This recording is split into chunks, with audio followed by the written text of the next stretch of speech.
Hola amigos, bienvenidos a En Buena Onda. Hoy el profesor Alexander Hernández no puede acompañarnos, pero como todos los miércoles, quien les habla, el profesor Gabriel Andrade, conversa con algún invitado a propósito de algún tema de las ciencias sociales o de las humanidades. A veces también conversamos a propósito de temas históricos. Hoy nos estará acompañando en el control técnico el señor Jairo González, en la edición y montaje Hasbi Díaz.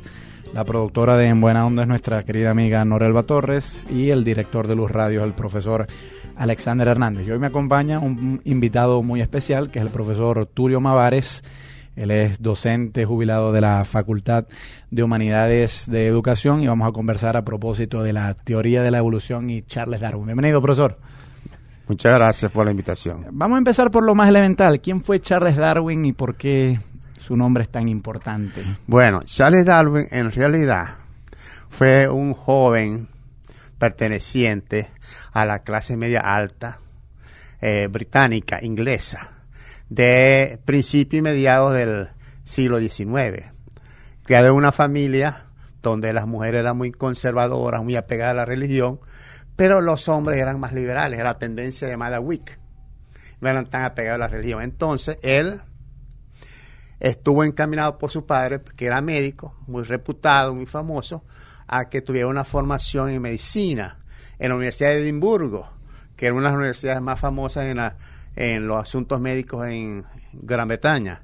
Ahora, los estudios de medicina no le causaron buena impresión, es más bien le afectaron mucho las operaciones, las intervenciones quirúrgicas que se hacían sin anestesia en esa época. O sea que el dolor debía ser más terrible. Bien se interesó por hacer cursos de otras ramas de las ciencias naturales, como la química, por ejemplo.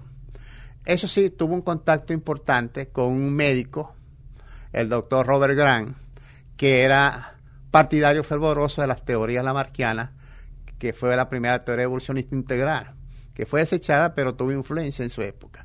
Reconoció la teoría, aunque no le llamó la atención. Entonces, al fin renunció a eso. No quiso seguir los estudios de medicina. Entonces, su padre lo convenció para que se preparara para ser un párroco rural de la iglesia anglicana. Y para eso necesitaba un título superior. Entonces, se dirigió a la Universidad de Cambridge para lograr ese título superior.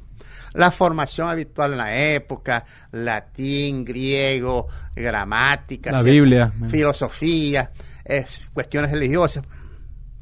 Entonces, leyó mucho sobre la teoría natural del inglés Paley, que establecía que las características de los seres vivos, su complejidad y la aparente perfección de esos organismos vivos eran posibles solo a la gracia de la intervención de la voluntad divina, del diseño de un Dios omnipotente y creador. Entonces, y fue ferviente partidario de esa doctrina. Paradójicamente, después llegó a ser uno de los que logró cavar la sepultura de esa doctrina, la teoría natural. Bueno, entonces Darwin está en eso, hace sus estudios siendo del montón, no destacándose, pero se aficiona o hace amistades con algunos profesores que eran también de la iglesia anglicana, el profesor Enlow de botánica, el profesor Sedgwick de geología y otros varios. Y se hizo con ellos varias excursiones, participó en actividades de campo. Se formó de manera natural, espontánea, en el campo de las ciencias naturales. De esa manera, Darwin concluye sus estudios y al concluir, un profesor de Darwin o varios profesores de Darwin son invitados a ir en un barco de la marina inglesa, el Beagle, que iba a hacer una gira por Latinoamérica y costas de Asia, con fines de hacer mapas de las costas. No en balde, Inglaterra es la primera potencia naval del mundo, y quizás también de reconocer la riqueza natural de esos países. Claro. Inglaterra la flora y la estaba fauna. comenzando el imperialismo, estaba comenzando el desarrollo de esa fase política. Bueno, lo cierto es que entonces ninguno de los profesores de Darwin puede ir por razones personales y lo recomiendan a él. Entonces lo envían al capitán Fitzroy, que iba a ser el capitán del barco. Por cierto, un fervoroso cristiano.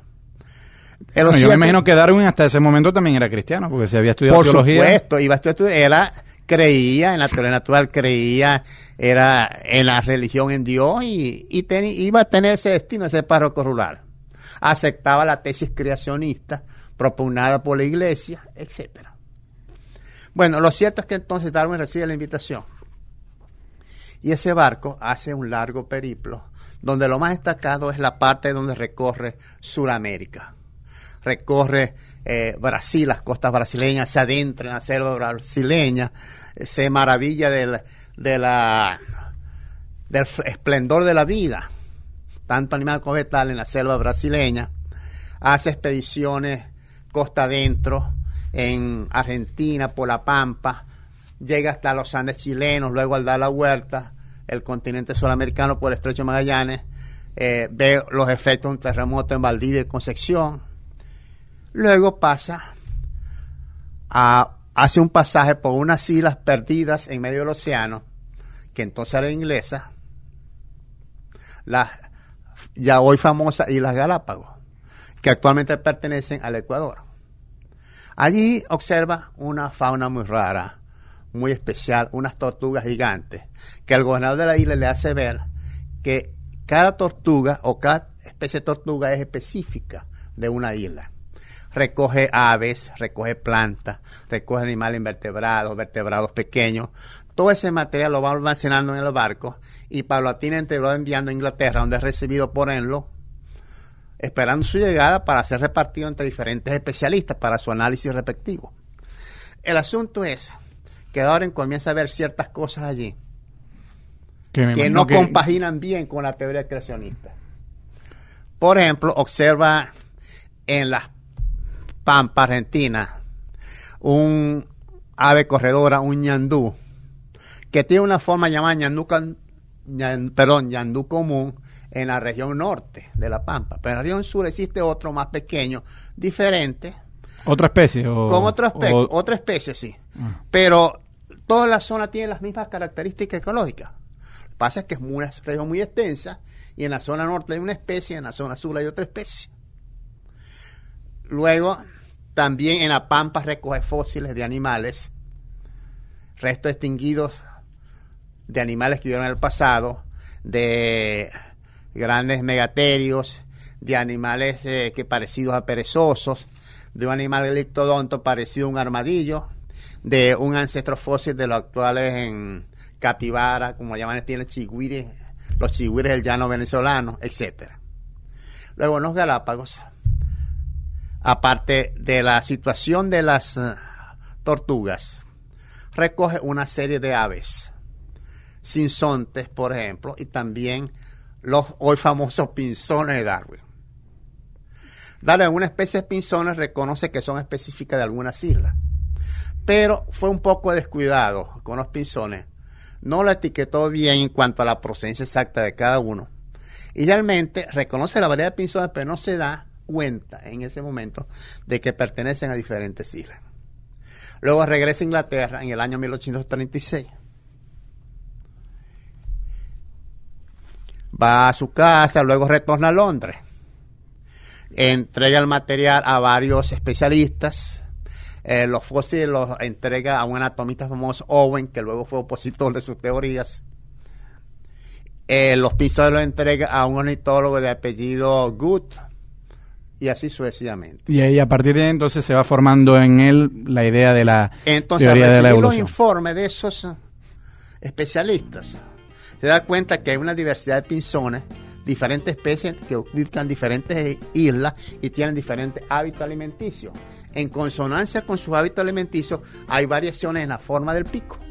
Vamos a elaborar los detalles de la teoría de la evolución en el segmento que viene. Estamos conversando con el profesor Tulio Mavares a propósito de la teoría de la evolución y de la vida y obra de Charles Darwin. Vamos a escuchar para nuestra primera pausa musical de Pedro Castillo el tema Perdiendo Altura.